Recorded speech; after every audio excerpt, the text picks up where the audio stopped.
আসসালামু আলাইকুম। সবাই কেমন আছেন? আমি কি আপনাদেরকে আপনি করে বলবো না তুমি করে বলবো? আপনারা তো অনেক শ্রদ্ধেয় ব্যক্তি আমার কাছে।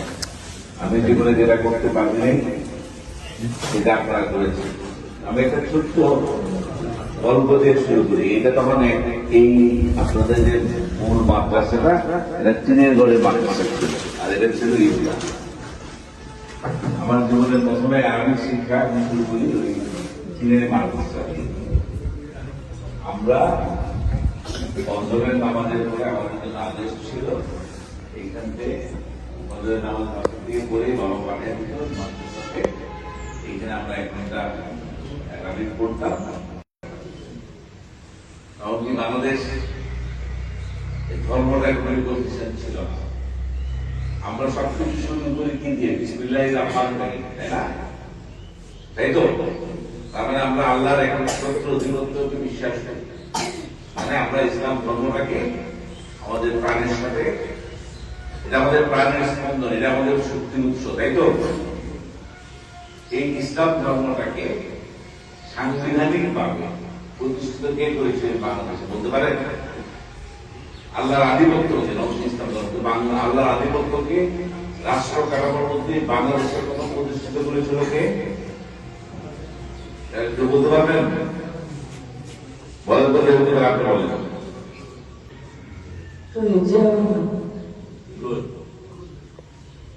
শহীদ রাষ্ট্রপতি জিয়া।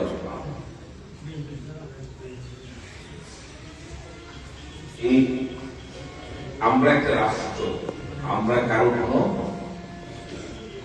গোলামীর জন্য রাষ্ট্র তৈরি হয় না। নাকি হয়েছে?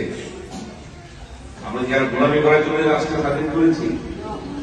আমরা গোলামী করার জন্য রাষ্ট্র স্বাধীন, আমরা সার্বভৌম রাষ্ট্র। এই সার্বভৌম রাষ্ট্রের সক্রিয়তা হলো আমরা কি বাংলাদেশি, আমরা বাঙালি না। বাঙালি যারা আসাম, পশ্চিমবঙ্গ, ত্রিপুরা, যত বাংলা ভাষাভাষী লোক আছে সবাই হলো বাঙালি। আর আমরা যারা বাংলাদেশে বাস করি তারা কি বাঙালি না বাংলাদেশি? এই জিনিসটা মনে প্রাণে বিশ্বাস করতে হবে আমরা বাংলাদেশি।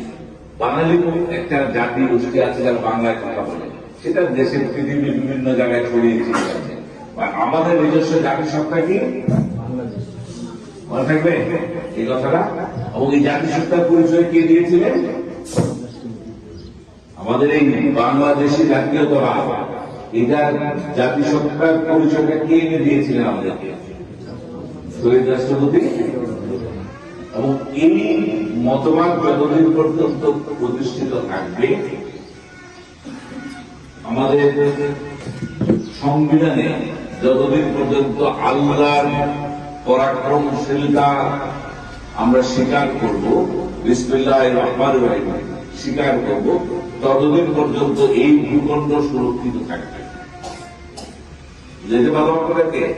সুতরাং বিসমিল্লাহ যেমন আমাদের হৃদয়ের করা, বাংলাদেশ জাতীয়তাবাদ এই বাংলাদেশের অস্তিত্বের করা মনে থাকবে। আমরা কি সবাই বাংলাদেশি। আমাদের ধর্ম কি? ইসলামিক মূল্যবোধ এবং বাংলাদেশি জাতীয়তাবাদ, এটা একে অপরের পরিপূরক। মানে একটার সাথে আরেকটা যোগসূত্র আছে। তো এই জিনিসটা আপনারা মনে রাখবেন। আর আরেকটা জিনিস মনে হবে, এখন পৃথিবী কিন্তু অনেক পরিবর্তন হচ্ছে, প্রতিদিনই পরিবর্তন হয়ে যাচ্ছে।